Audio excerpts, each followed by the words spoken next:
High 7th grade math. It is Friday, April the 24th. And today you're doing percent change. And I know it's been a little bit since we did this, so I might need to review a little bit. So percent change means you have to find the change first. So in other words, if this item was $20 and it's marked down to $15, you need to find out how much it changed. And it changed $5. So it went down $5. And then that's out of what? Well, the original amount's what it goes over. It's over 20. This means 5 over 20, which is 5 divided by 20. That gives you 0.25 on your calculator, which is 25 hundredths. But we're going to write the answer as a percent, and 25 hundredths means 25% because percent means out of 100. And because it went down, it's a decrease. All right, so let's look at number 2. And I'm going to talk money just because money is easier for us to think about. If the original item cost $30, but now it's $45, it's definitely been increased. So I'm going to go ahead and write increase. And the reason something might increase is, let's say it's hand sanitizer, and it was $30 for a big box of it. Well, obviously we can charge more now because it's high demand, so it's now $45. So you could have a percent increase if there's a demand.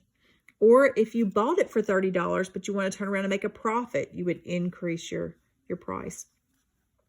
So look at how much it went up first. It looks like it went up $15. So remember, the top number is the amount of increase.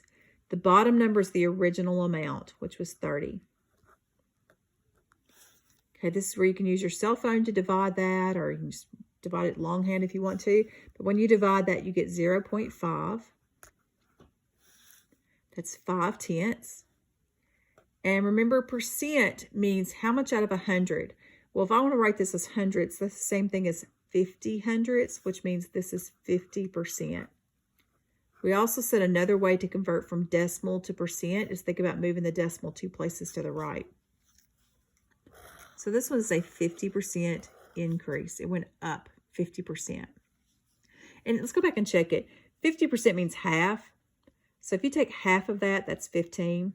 And then it increased that much. 30 to plus 15 is 45.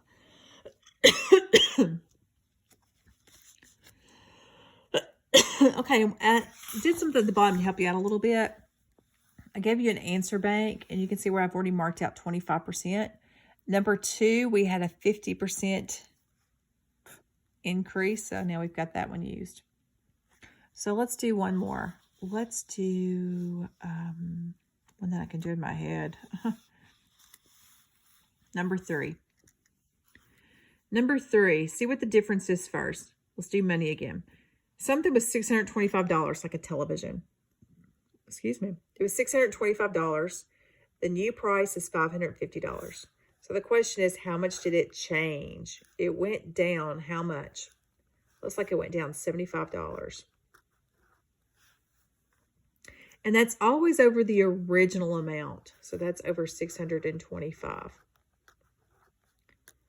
Okay, use your calculator to divide that. I don't have a calculator. Let's see if I can do it mentally real quick. Let's see, 150. Oh, you put me on the spot here. Nope, can't do that in my head. Okay, but I'll go ahead and tell you what to do. I thought maybe I could do that in my head real quick. I can, not thinking that clearly tonight.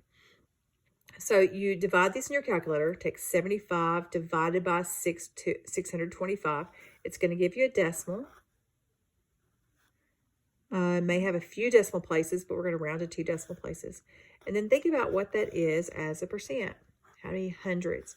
And if we know how many hundreds, that means you're going to look at 2 decimal places to convert that to a percent. Okay, that's it. Number 9. Let's go and look at that one. Oh, I already wrote the answer to number 9. How do you know when the situation involves a percent increase or percent decrease? So you can see from my examples, if the price goes down, it is decreasing. Remember, down, decrease. Starts with a D. If the price goes up, it is increasing. And that's what I wrote here. The end amount is greater. The situation is an increase. All right. That is it for the week. I will talk to you guys next week.